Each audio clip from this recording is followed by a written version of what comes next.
So imagine you're standing out on a tarmac, right? And you're looking up at a Boeing F-18 fighter jet, or maybe an AH-64 Apache helicopter. Oh, yeah, those are just massive, incredible machines. Right. And when you look at them, you see the aerodynamics, you see the jet turbines, the heavy armor, maybe the missile payloads. Yeah, the stuff that makes all the noise. Exactly. But the most dangerous part of that aircraft isn't actually the missiles sitting under the wings. No, it really isn't. It's the 15 miles of invisible, tightly bundled wiring that's just snaking through the fuselage. Buried way behind those titanium bulkheads. Yeah, exactly. Because a single microscopic millimeter of frayed copper or, just compromised shielding on one wire can cause a multi-million-dollar piece of machinery to literally fall right out of the sky. It's terrifying when you really think about it. It is. And you don't see this nervous system from the outside.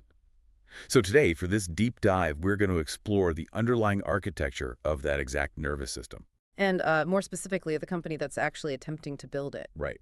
We are unpacking the documents, the financial records, and the market analysis for a company called Rossell Techsys Limited, or Rostech. A very interesting player in this space. Oh, absolutely. And the mission for us today, looking at these sources, is to really unpack a paradox. Yeah, it's quite the paradox. Because you have this relatively small company, right? Their market cap is wildly fluctuating, like somewhere between 3,543 crore and 25,640 crore. Which is a massive swing. Huge swing. But somehow they've managed to embed themselves into the most heavily guarded, notoriously impenetrable supply chains on Earth. We're talking global giants here. Boeing, Lockheed Martin, the biggest of the big. Right. So we're going to examine their product architecture, their total addressable market, and really look at the brutal realities of their balance sheet. Because that financial engine tells us a lot about this booming defense indigenization market. Exactly. We've got a dense stack of performance reports, TAM estimations, risk assessments, and their recent Q3 FY26 results. So, to help synthesize all this complex data, I'm joined by our resident expert. Glad to be here. And, what's fascinating here is the paradox of Rostech becomes glaringly obvious the very second you peel back the layers of their recent metrics. Oh, totally. It jumps right out at you. I mean, you are looking at a company posting a staggering 720% earnings growth over the past year. 720%. Just let that sink in. Right. In any sector, a number like that suggests unprecedented operational momentum. But then, and here's the kicker, you lay that alongside their cash flow statements. And it's a completely different story. Completely. You uncover an entity that is just burning cash at an alarming rate. They're wrestling with this heavily leveraged balance sheet and just teetering on a working capital tightrope. Yeah, which really forces us to ask, is this hypergrowth actually a financial death trap disguised as an opportunity? Exactly the question we need to answer. Okay, so let's unpack this. Before we get into the dizzying highs of that earnings spike, we need to establish the physical reality of what they actually make. Right. The actual products on the factory floor. Yeah.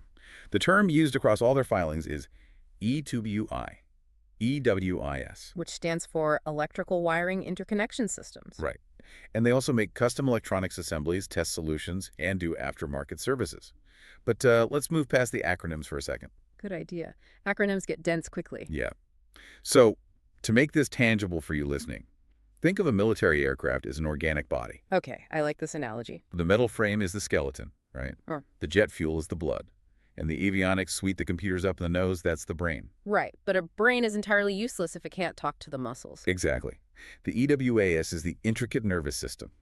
It ensures that when a pilot pulls the stick, or, a targeting computer initiates a command, that electrical signal travels flawlessly. And it's traveling through a deeply hostile environment. Extreme vibration, massive temperature fluctuations. Right, to activate the flaps or arm a weapon or just deploy the landing gear. And the environment you just described, that hostile environment, is exactly what separates consumer-grade electronics from aerospace-grade interconnects. It's not just plugging in a USB cable. Not at all. Yeah. I mean, we really have to consider the physics here, specifically electromagnetic interference, or EMI. Oh, right. EMI is huge. It's everything. In a modern fighter jet, you have massive power cables running parallel to incredibly sensitive data cables. And those data cables are transmitting terabytes of sensor information. So what happens if they cross wires, so to speak? Well, if the magnetic field from a sudden power surge bleeds into a flight control wire, it corrupts the signal. Oh, wow. Yeah. The aircraft could literally interpret a radar pulse as a command to pitch downward. Oh, yeah, that would be catastrophic. Exactly. So when Rostec builds these wiring harnesses, they aren't just connecting point A to point B, they are engineering complex shielding topologies. Using materials like polypetrofluoroethylene? Yep, PTFE and specialized braided metals. They have to ensure absolute signal integrity while simultaneously fighting to shave every single possible gram of weight off the final assembly. Because weight is everything in aerospace. Every ounce matters. It is an exercise in zero defect manufacturing. The tolerances are measured in fractions of a millimeter. And beyond just the wires, their custom electronics division is building the actual power management modules, right? Yeah, the data acquisition units, the actual nerve centers that route all these critical signals around the aircraft. So that level of microscopic precision naturally limits the size of the playing field. Oh, severely. Yeah, because when you look at the macro figures for global aerospace and defense, you see this total market value hovering around $800 to $900 billion. A massive number. Right. But Rostec is not building the airframes. They aren't pouring the jet fuel. No, they're highly specialized. The electronics and wiring architecture make up roughly, 2 to 4% of that massive total? Yeah, around there. Which isolates their specific total addressable market, their TAM, down to the $20 to $30 billion range. Okay, so let's break that $30 billion down further to get a clearer picture of where their revenue actually comes from. Yeah. The physical EWS and interconnect segment, that's the largest chunk, right? Right, that takes up about 10 to 15 billion of that pie. And the custom electronics, those power modules we just discussed, those account for another 5 to 8 billion. Correct. And finally, because these platforms are subjected to such violent operational realities, parts break, right? They absolutely do. Wear and tear is immense. So you have this recurring $5 to $7 billion market dedicated purely to test systems and aftermarket repair services. Right. But the sheer scale of that $30 billion TAM makes the realities of Rostec's current operational footprint quite, well, jarring. Jarring is a good word for it. Let's look at the actual numbers. Right, so their trailing 12-month revenue sits at roughly $4.31 billion. Which translates to approximately 51 million US dollars. Exactly, so you place a $51 million revenue stream against a $30 billion addressable market. You're looking at less than 0.2% global market penetration. Less than 0.2%. It's an incredibly fragmented space. So who owns the rest of it? Well, you have top-tier global incumbents, companies like Safran and Eaton, controlling maybe 20 to 30% of the market. Okay, so the big players. Right. But below them sits this sprawling, highly fragmented ecosystem of Tier 2 and Tier 3 suppliers. Which is exactly where Rostec operates. Exactly. They act largely as subcomponent suppliers to the original equipment manufacturers, the OEMs, rather than selling integrated systems directly to the Pentagon or, the Indian Ministry of Defense. Right. Boeing sells to the Pentagon, Rostec sells to Boeing. You got it. So this dynamic between the ant and the elephant, it raises an immediate question about their viability. How so? Well, with a 0.2% market share, are they just a speck of dust waiting to be swept away by Safran or Eaton? Or does that remaining 99.8% represent this massive open runway for growth? That is the key question, and to answer it, we have to look at the invisible walls surrounding this market. The moats. Yes, the moats. Because being a Tier 2 supplier in aerospace shares absolutely zero DNA with being a Tier 2 supplier in consumer electronics. You can't just rent an industrial warehouse, hire a dozen electrical engineers, buy some braided copper, and start bidding on Boeing contracts. No, you would be laughed out of the room. The moat is constructed entirely out of compliance and trust. Let's talk about those certifications because the sources list quite a few. We're looking at AS9100D, ISO 9001.2015, alongside specific U.S. SAM cage codes and NAICS registrations. The AS9100D certification is really the critical piece of that puzzle. What does that actually mean in practice? It is the absolute gold standard for quality management in aerospace. Achieving and maintaining that certification means your entire operation has been audited to military-grade tolerances. Entire operation means everything. From exactly how you source your raw materials, to how you calibrate your crimping tools on the assembly line, down to how you track the specific atmospheric humidity in your assembly rooms. Yeah, tracking humidity. Yes. And the CAGE code, which stands for Commercial and Government Entity Code, that functions as a direct federal identifier. So it proves you're in the club. It proves you have cleared the labyrinthine administrative and security hurdles required just to exist within the U.S. federal supply chain. So these aren't just, plaques you hang on a lobby wall to look good. Not at all. These certifications take years of flawless historical execution and literally millions of dollars in compliance infrastructure just to secure. Right. That is the barrier to entry. It prevents some well-funded Silicon Valley hardware startup from suddenly deciding to undercut them on price. Because the startup doesn't have the cage code or the AS9100D. Exactly. The incumbents tolerate the fragmented nature of the Tier 2 market because the friction of onboarding and certifying a brand new supplier is just administratively agonizing. It's too much of a headache for Boeing to constantly switch. Precisely. Okay, but protecting a 0.2% slice of the pie only matters if the pie itself is actually expanding, right? Right. And we are currently witnessing a massive surge in defense spending globally.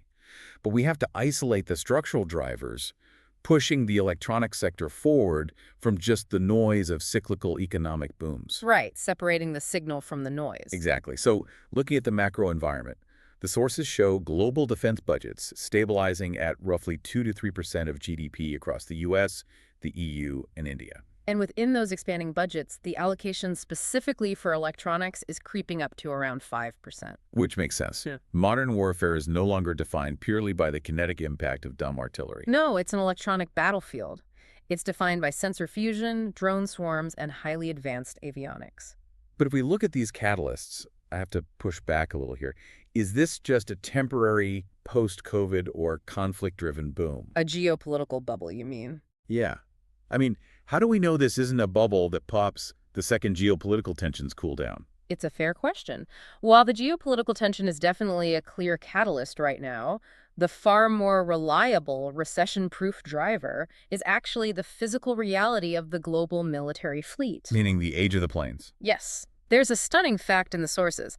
An astonishing 60 to 70% of military aircraft operating globally today are over 20 years old. Wow, over 20 years. Right, and the typical operational life cycle of a military airframe stretches from 30 to 50 years. So they keep the metal flying for half a century. Exactly. The titanium and composite structures of those older aircraft might remain totally flight-worthy, but the analog nervous systems buried inside them are hopelessly obsolete. Right, you can't just plug modern tech into a 1990s system. You literally can't. You cannot integrate a modern active electronically scanned array radar system or a modern threat detection suite into a 1990s era wiring harness. The power demands must be completely different. Entirely different. And the data bandwidth requirements are exponentially larger. Therefore, militaries are forced into mandatory retrofit cycles. They don't have a choice. No choice. They have to gut the internal wiring of these older platforms and install modern EDFS just to keep them viable in contemporary combat scenarios. Wait, if you are gutting the wiring of a 30-year-old airframe, isn't there a physical limit to the power draw and data load you can force into an older jet before the entire electrical system just overloads? Oh, absolutely. Because I'm thinking you can't just keep piling new sensors onto a 1990s alternator and expect the wires to handle the thermal load, right? And that exact physical limitation is what drives the complexity and the pricing power of companies like Rossell. How so? When OEMs order these retrofits, they demand wiring harnesses that can carry triple the data and double the power of the original design. But the physical space inside the aircraft hasn't changed. Right, the fuselage is the exact same size. So the new EWS has to weigh less, dissipate heat faster, and fit into the exact same spatial envelope as the legacy system. That sounds like a massive engineering headache. It is. It requires advanced engineering, higher gauge materials, and incredibly tight manufacturing tolerances. And by the way, this isn't just an issue for aging fleets. It applies to new builds, too. Oh, yeah. Even brand new platforms rolling off the assembly line today require 15% more electronics per build than the previous generation. Because of all the new tech. Right. We are looking at fly-by-wire architectures, replacing hydraulic controls, and advanced sensor nodes embedded across the entire skin of the aircraft. Okay, so that's the technological demand side. But we also have to layer the geopolitical supply chain shifts on top of that, right? Yes, friendshoring. Exactly. There is this massive structural movement to decouple critical military supply chains from China. And looking at the documents, this dynamic provides a massive tailwind for Rossell's specific operational footprint. Because of their dual operation. Right. They maintain major manufacturing centers in Bengaluru, India, while simultaneously operating a U.S. subsidiary out of Tempe, Arizona. Which is incredibly strategic. It seems like it allows them to navigate the strict domestic sourcing requirements of the U.S. defense apparatus, while still leveraging the engineering scale and cost arbitrage of their Indian facilities. And let me tell you, that dual footprint strategy is incredibly difficult to execute because of international technology transfer laws. I can imagine the red tape is thick. Oh, it's intense. But once established, it becomes a distinct competitive advantage. It allows them to act as a localized partner for U.S. defense giants, smoothing out the logistical friction of overseas procurement. While still delivering the margin benefits from Bengaluru. Exactly. However, the true test of this market isn't just capturing the current wave of geopolitical spending.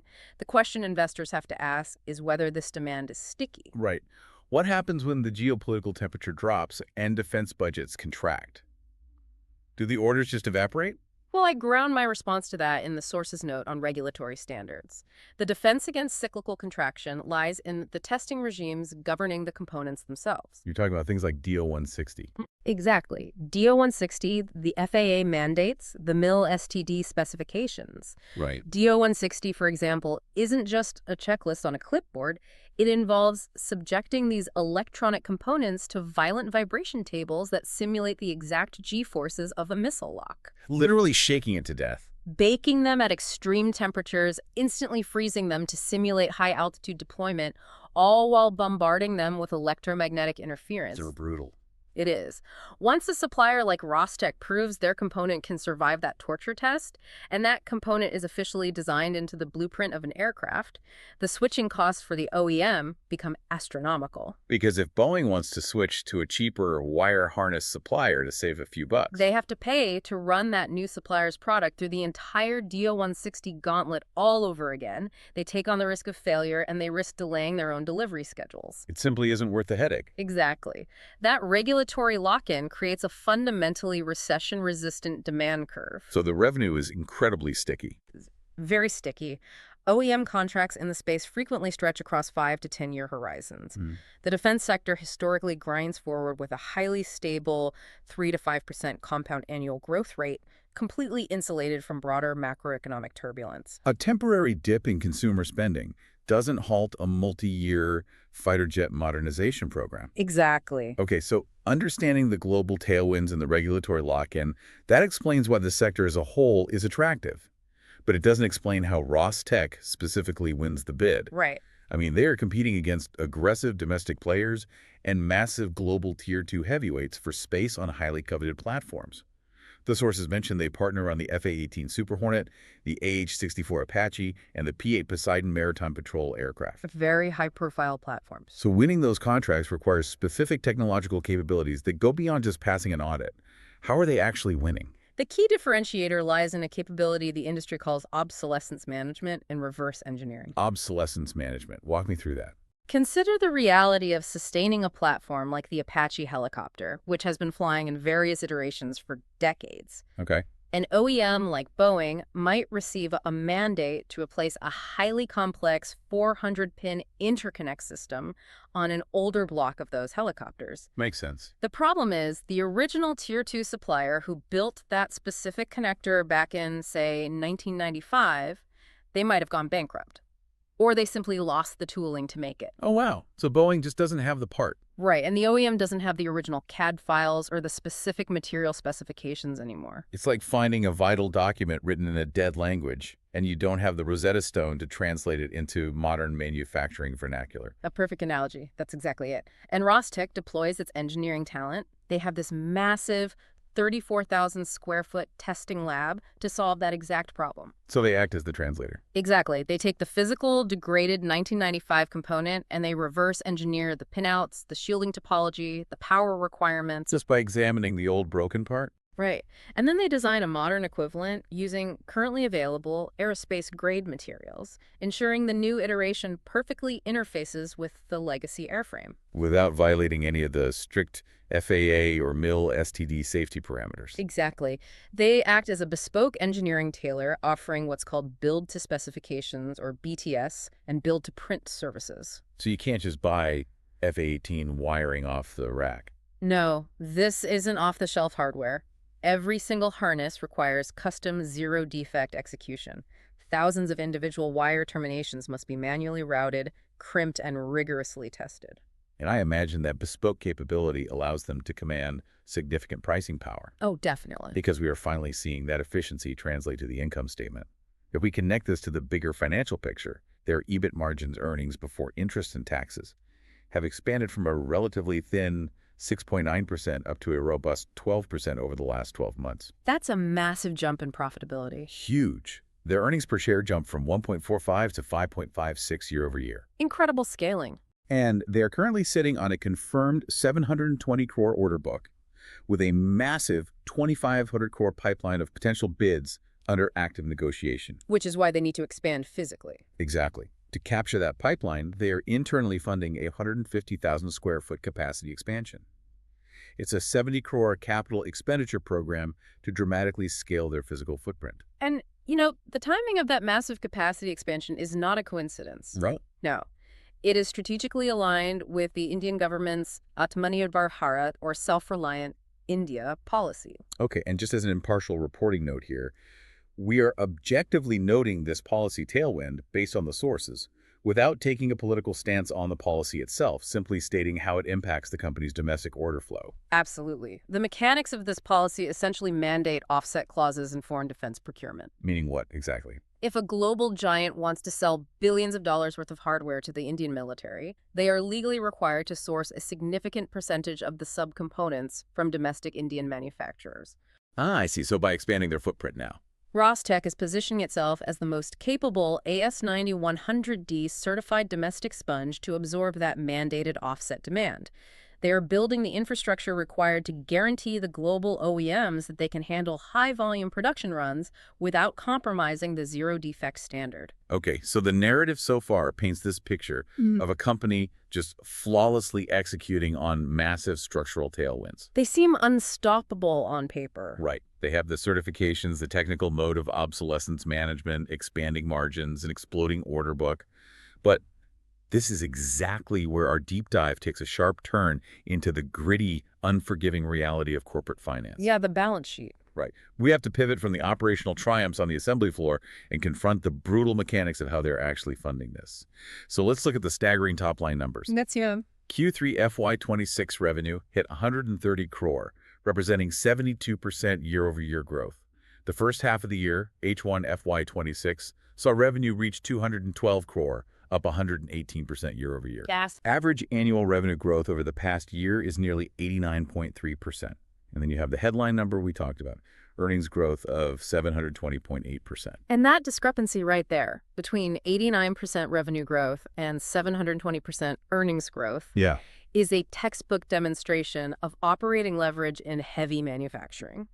Break that math down for us. What is their margin structure actually doing? Well, we have to dissect the economics. They currently operate with gross margins hovering around 38%. Okay. After factoring in their operational costs, their EBITDA margins, earnings, before interest, taxes, depreciation, and amortization settle between 12 and 13%. Got it. And finally, after accounting for their debt obligations and taxes, their net profit margin sits at a very modest, roughly 5%. Okay, so on a baseline operational level, they keep about 5 cents of pure profit for every dollar of revenue they generate. Right. But how does that structure lead to a 720% explosion in the bottom line? That's what I'm struggling with. It all comes down to the behavior of fixed costs. In a business like this, your fixed costs are monolithic. Like what? You have to pay the salaries of top-tier avionics engineers. You have to lease the 34,000 square foot testing labs. You have to pay the compliance officers and amortize the expensive testing equipment. And those costs don't change much? Exactly. They do not fluctuate significantly whether you produce 50 wire harnesses or 500. So when Rostech experiences a 118% surge in revenue, they don't need to hire 118% more engineers to fulfill those orders. Oh, I see. The fixed cost base remains relatively anchored. Yes, meaning an overwhelming percentage of that new high-margin revenue flows directly to the bottom line. The operational machinery is finally running at scale, allowing the profit growth to dramatically outpace the revenue growth. Okay, that makes sense. But here's where it gets really interesting and honestly a bit confusing. The paradox. Yes, you have 720% earnings growth and massive revenue spikes. So why on earth did they have a negative 42 crore in operating cash flow in FY25? Hmm. They're experiencing record-breaking profitability on paper while simultaneously bleeding cash from their daily operations. Which brings us to the working capital dragster metaphor. They have built a high-performance financial engine that is running so fast it is literally melting its own tires. We need to explore the exact mechanics of this.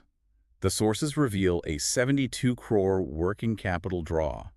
Why are they burning cash? This is a masterclass in the realities of manufacturing electronics.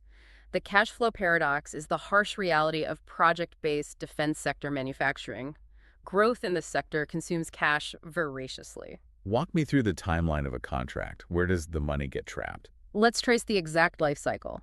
Day 1, Boeing awards Rostech a contract for a complex avionics suite. Okay, contract signed. Right. Rostech immediately has to procure highly specialized raw materials. Aerospace-grade copper, proprietary composite shielding, custom-machined interconnect. Which aren't cheap. And they have to pay their suppliers for those materials up front, or on very short terms, often while battling global inflationary pressures on the underlying commodities. So that is a massive, immediate cash outflow. Massive, and they can't assemble it overnight. Right. For the next 60 to 90 days, those expensive materials sit on the factory floor as work-in-progress inventory. They are deploying highly skilled labor to engineer, assemble, and run the DO-160 testing protocols. So they're paying wages all through this time, too. Exactly. That represents further cash tied up in the production cycle. Finally, on day 90, they ship the zero-defect product to the OEM. And then they get paid, right? Well, no. Defense sector payment terms are notoriously protracted. They might be operating on net 90 or net 120-day terms. Wait, really? So another 3 to 4 months? Yes. So Rostech has laid out massive amounts of cash on day 1, but they won't see a single dollar of incoming revenue until day 180 or day 210. Therefore, the faster they grow, the more massive contracts they win, the deeper the working capital hole becomes. Every new order requires millions of dollars in upfront material and labor costs that won't be recouped for over half a year. Precisely. The hypergrowth is severely punishing their immediate liquidity. And because they don't have the cash reserves to fund that massive float organically, they have to rely heavily on debt. Yes.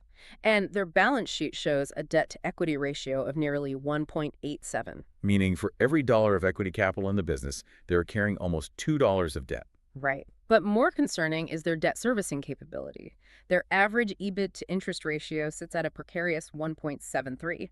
Okay, so their operating earnings only cover their interest payments 1.73 times over. Yes. That is an incredibly thin margin for error.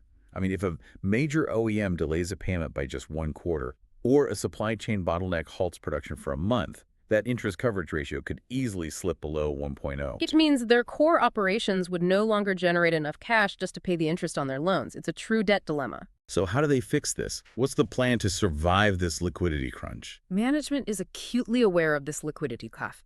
To fix this, the company is planning a massive Euro 300 crore qualified institutional placement, or QIP. They're raising equity. Yes. They intend to issue a significant block of new shares directly to institutional investors to raise fresh capital. What's the exact goal for that 300 crore? It's designed to serve 2 critical functions. First, to fund that 70 crore capital expenditure for their facility expansion without taking on more debt. Okay. And second, to plug that gaping working capital hole, providing the necessary liquidity cushion to fund their 720 crore order book while they wait for the OEMs to pay their invoices. But a 300 crore equity issuance on a company with a market cap that frequently dips toward the Dutry 3,500 crore range, I mean, that represents significant dilution for existing shareholders. It does. Yet the public markets are currently valuing this stock at a staggering premium.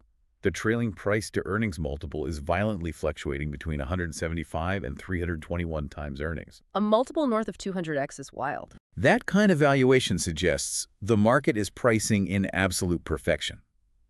It assumes the QIP will execute flawlessly, the new facility will ramp up instantly, and the 720% earnings growth is a sustainable multi-year trend. And to justify that multiple, management has to construct a narrative that extends far beyond rewiring 30-year-old fighter jets. Which brings us to their future frontiers. Where is the company looking next to justify this valuation? The growth required demands an expansion into entirely new addressable markets. Currently, aerospace and defense account for 70 to 80% of their revenue mix. And historically, it was up to 93%. Right. Their stated strategic objective is to dilute that defense concentration down to 50% in the medium term. By doing what? By aggressively penetrating two massive new frontiers: semiconductors and space. Okay, wait. Given the severe working capital constraints and the debt burden we just discussed, my immediate reaction to a strategic pivot is deep skepticism. That's a natural reaction. I mean, we established that they only hold a 0.2% share of the defense TAM.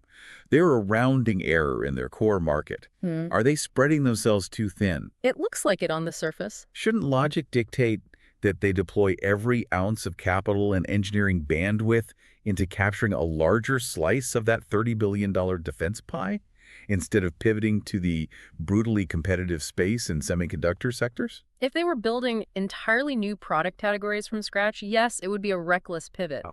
But examining the underlying physics of the components reveals that this is not a pivot. It is a highly calculated ecosystem expansion. Explain that. The core competency of Rostech isn't building wires. Their fundamental technological moat is the ability to engineer and manufacture high-reliability, zero-defect electronics capable of surviving extreme, hostile environments. The cleanroom standards, the microscopic tolerances for thermal expansion, and the rigorous traceability required to build a power management unit for a Mach 2 fighter jet. Those are the exact same engineering disciplines required for advanced semiconductor packaging. Ah, I see. So they aren't changing their operations. They're just changing the ultimate destination of the product. Exactly. It's a logical adjacency. That engineering overlap makes sense, particularly for the space sector. When you are building components for low Earth orbit satellites, you have to account for extreme radiation hardening. Yep.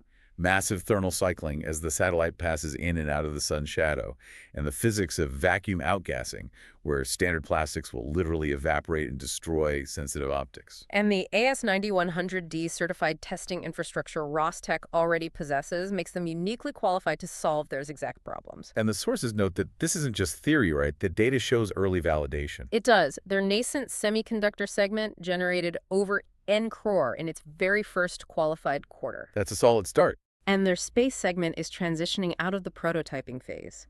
Their first major production batch is expected to ship before the end of FY26. So they are successfully leveraging their existing talent and OEM relationships. Many of those global OEMs operate across both defense and space verticals anyway, so they capture adjacent revenue streams without reinventing their manufacturing process. Massive ambitions, combined with a heavily indebted balance sheet priced at a 300x PE multiple, inevitably bring us to the dark clouds on the horizon. The margin for error is effectively zero. Right.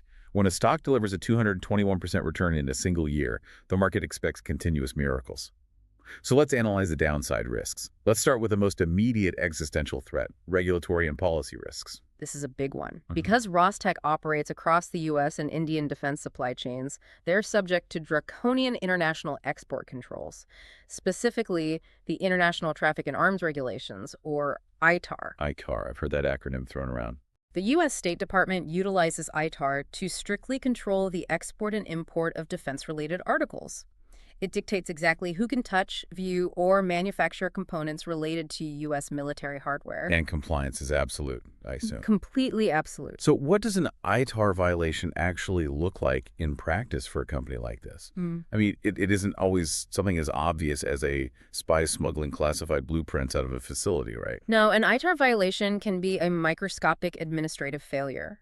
Like what? It could be an uncleared engineer walking through a restricted section of their Bengaluru facility and just catching a glimpse of a schematic for an Apache interconnect. Just seeing it. Yes. Or an email containing testing data being accidentally routed through an unsecured server. If a violation, what they call a deemed export to an unauthorized foreign national, occurs, the consequences are immediate. What does the U.S. government do? They can instantly suspend their cage code, halt all ongoing shipments, and effectively blacklist them from the federal supply chain. Instantly. Estimates suggest a severe ITAR violation could wipe out 20 to 30% of their top-line revenue overnight. And given their 1.73 interest coverage ratio, An immediate 30% drop in cash flow would trigger catastrophic debt defaults. Exactly. The precision required to avoid an ITAR violation is just as rigorous as the zero defect standard required on the assembly floor. That is terrifying. Okay, beyond regulatory disaster, there's also the threat of larger competitors, the incumbents. Right.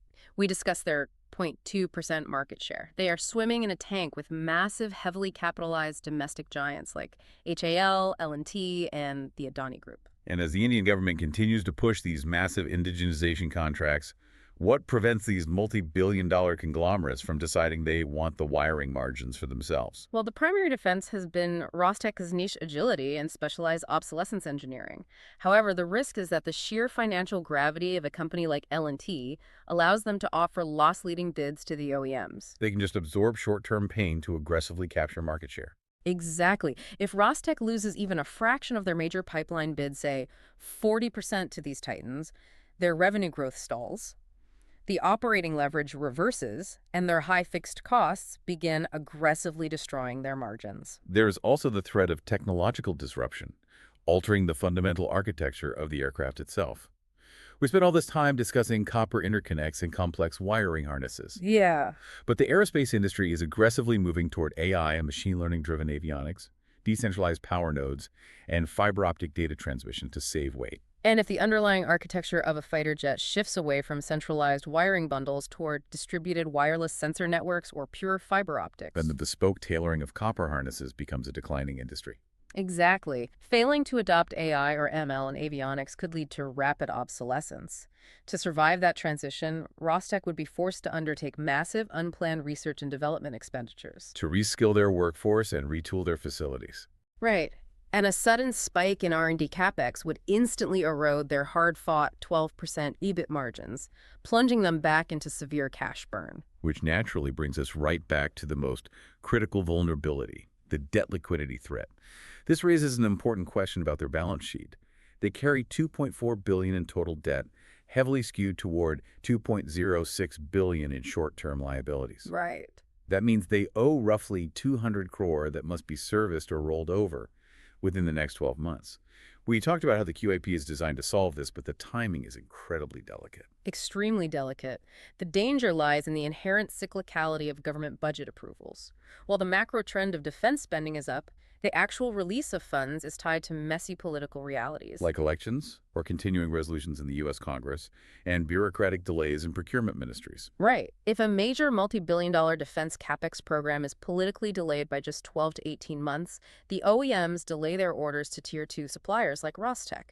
But the clock on Rostech's short-term debt doesn't stop ticking just because Congress couldn't pass a budget. Exactly. If the order inflows dry up, the cash to service that $2.06 billion in short-term liability disappears. A delay in the defense cycle could force them into immediate debt covenant breaches, triggering an existential liquidity crisis before their new Arizona facility or their space divisions ever reach maturity. And we also have to mention key person risk here. Oh, right. Their ability to navigate these crises hinges entirely on their executive talent. The niche avionics design expertise required to win these contracts is highly concentrated within a few key engineering leaders. So if they lose a visionary design, head to a competitor. It could result in execution delays stretching past 6 months, directly hammering margins as junior engineers struggle to ramp up on impossibly complex schematics. Which naturally brings us to the people steering the ship. Who is actually running Rostech, and how are they allocating capital? The structural history of the company is surprisingly recent, actually. Yeah, the demerger. Explain that. Rostech has not existed as a standalone publicly traded entity for decades. The Aerospace and Defense Division was originally established back in 2011 inside a parent company called Rossell India Limited. And the actual demerger, separating Rostech into its own distinct corporate structure, only became effective on August 30, 2024. Right. And the ownership structure resulting from that demerger presents a fascinating dynamic for public market investors. The promoters, specifically Mr. Harshmohan Gupta and various connected family entities, retained a massive 74.8% controlling stake in the company. 74.8%. Yeah. That level of extreme concentration leaves an incredibly small free float available for public trade. It really does. And when you look at the institutional holdings, the numbers are microscopic. Foreign institutional investors hold a mere 1.5%. Domestic institutional investors sit at an almost invisible 0.35%. Mutual funds barely register at 2.42%. So you have a company posting 720% earnings growth, operating in one of the most critical geopolitical sectors on the planet, aligned with major domestic policy tailwinds, yet the smart money, the large institutional asset managers, are almost entirely absent. Why are the institutions staying away? The institutional absence is directly correlated to what I'd call a loud silence surrounding the company's executive communications. Meaning what? Well, there is a glaring gap in the source material. There is no explicit management guidance on growth trajectories, margins, or capital allocation in recent earnings calls. In modern capital markets, institutional investors demand rigid transparency, forward-looking guidance, and a clearly articulated framework. They want to hear management defend their R&D spend and explain exactly how a 300-crore QIP will accretively impact shareholder value. It creates a bifurcated view of the governance structure. I mean, on one hand, you can argue that a 74.8% promoter holding represents the ultimate alignment of incentives. Massive skin in the game. Right. The family's personal wealth is inextricably linked to the survival and success of Rostec. That generally prevents the kind of reckless, short-term, quarter-chasing behavior you sometimes see with mercenary CEOs. They are structurally incentivized to build long-term generational value. Right. So what's the downside?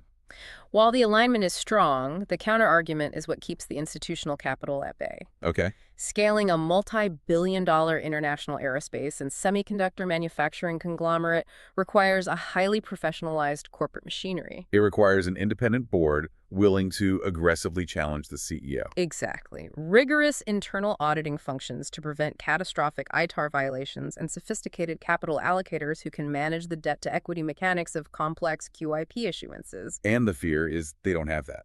Right. A tightly controlled, family-heavy executive structure might possess brilliant avionics engineers, but institutions fear it lacks the professional depth and the governance transparency required to navigate the financial tightrope the company is currently walking. The 10-year financial reviews even gave them a below-average quality rating on governance. Wow. Okay, we've covered a massive expanse of territory today, dissecting the anatomy of a deeply complex enterprise. It's been quite the journey. We began by establishing the sheer scale of the $800 billion defense market, zooming in to isolate the vital $30 billion nervous system comprised of advanced EPIOS and custom avionics. Right. We explored the rigorous reality of the AS9100D certification and the deep technological moat built on reverse engineering and obsolescence management, which is what allows a relatively small player to firmly embed itself alongside titans like Boeing and Lockheed Martin. We also mapped out the macro tailwinds. The aging 1990s airframes demanding mandatory modernization, the exponentially increasing electronic loads of modern warfare, and the geopolitical pressures forcing the reshoring of critical supply chains to dual footprint companies. And then we pulled back the curtain to reveal the brutal mechanics of their hypergrowth engine. We examined how operating leverage translated an 89% revenue increase into a blistering 720% explosion in earnings, while simultaneously exposing the terrifying reality of the working capital dragster. Right. How the massive upfront costs of aerospace materials combined with delayed OEM payment terms forced the company into a negative operating cash flow position, straining their heavily leveraged balance sheet. And we evaluated their audacious strategy to outrun that debt by expanding their zero-defect manufacturing ecosystem into the adjacent high-margin frontiers of semiconductors and low-Earth orbit space systems. All while navigating the existential threats of ITAR violations, disruptive AI avionics, and a highly concentrated governance structure. It leaves us with the image of a company operating at the absolute cutting edge of human engineering, building the physical infrastructure that allows modern aviation to defy gravity, while simultaneously fighting a desperate terrestrial battle against the gravity of its own balance sheet. That's a great way to put it. As we conclude this deep dive, what is the ultimate insight, that final provocative thought we should carry forward regarding Rostec and the broader realities of the defense technology sector? Consider this final paradox. Here's a company constructing the intricate microscopic nervous systems required to operate the world's most advanced multi-million-dollar military platforms and next-generation space satellites. Yeah. The technology they build must survive the violent thermal extremes of the stratosphere and the radiation of low Earth orbit. Their engineering literally pushes the boundaries of what is physically possible. It's incredible. Yet their most pressing existential threat isn't a failure of that extraordinary technology, nor is it a sudden lack of global demand for their capabilities. What is it then? Their greatest threat is the incredibly mundane terrestrial challenge of simply waiting to get paid by their clients. It leaves you wondering, in the race to build the technology of tomorrow, is the ultimate limiting factor holding back human innovation still just the brutal, unforgiving reality of today's working capital cycles? It is a brilliant reminder that the laws of finance are just as unforgiving as the laws of physics. Thank you for joining us on this deep dive. Keep questioning the narratives, keep looking beneath the surface of the balance sheets, and keep exploring the hidden forces that build our modern world.